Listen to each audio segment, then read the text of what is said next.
Top quality और consistent performance के लिए सिर्फ सिल्वर पंप नाम याद रखना। હું છું હાર્દિક મોદી। ગુજરાત લાઈવની શરૂઆત કરીશું જ્યાં નવસારીમાં ચીખલીમાં દેશનો સૌથી મોટો સોલાર સેલ મેન્યુફેક્ચરિંગ પ્લાન્ટનું ઉદ્ઘાટન થયું છે। 5.4 ગીગાવોટ ક્ષમતાનો સોલાર સેલ મેન્યુફેક્ચરિંગ પ્લાન્ટ કાર્યરત થયો છે। મુખ્યમંત્રી ભૂપેન્દ્ર પટેલ અને કેન્દ્રીય ઉર્જા મંત્રી પ્રહલાદ જોશી અને CR પાટીલની ઉપસ્થિતિમાં આ પ્લાન્ટનું ઉદ્ઘાટન કરવામાં આવ્યું છે।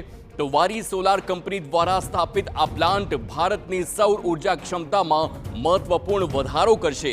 લોકાર્પણ કાર્યક્રમમાં મુખ્યપ્રધાન ભૂપેન્દ્ર પટેલે સૌર ઉર્જા ક્ષેત્રમાં ગુજરાતની સિદ્ધિઓ વર્ણવી હતી અને તે પણ સાંભળીએ। આપણી રિન્યુએબલ એનર્જી કેપેસિટી દેશની કુલ કેપેસિટીના 15% એટલે કે 32,924 મેગાવોટ થઈ છે। 3 લાખથી વધુ ઘરોમાં સોલાર રૂફટોપ યોજનામાં ગુજરાત બહુ આગળ નીકળી ગયું છે।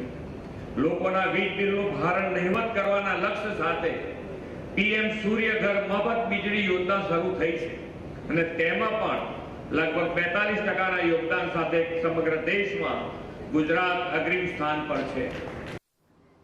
તો PM સોલાર યોજનામાં 3,000 રૂપિયા ચાર્જ વસૂલવામાં આવતો હતો, એ રદ કરવા માટે પ્રહલાદ જોશીએ જાહેરાત કરી છે। હવે ગુજરાતમાં 3,000 પ્રોસેસિંગ ચાર્જ વસૂલવામાં નહીં આવે। સાથે જ તેમણે કહ્યું છે કે રિન્યુએબલ એનર્જીના ક્ષેત્રમાં છેલ્લા 10 વર્ષમાં વિશાળ કાર્ય થયું છે।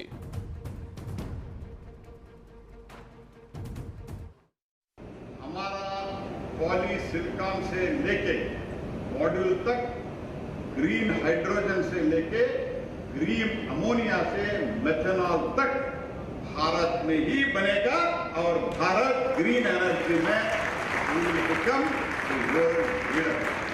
ये तो आज हमारा कमिटमेंट है। કેન્દ્ર પ્રધાન CR પાટીલે પોતાના સંબોધનમાં કહ્યું કે ગુજરાત વિકાસનું ગ્રોથ એન્જિન છે। આ સોલાર પ્લાન્ટના નિર્માણથી અહીં નોકરીઓના નવા અવસર ખુલશે। આવા બિલ્ડિંગો, આવી ઇન્ડસ્ટ્રી કે જો આખા દેશમાં કોઈ જગ્યાએ શરૂ કરે તો ફક્ત ગુજરાતમાં જ થઈ શકે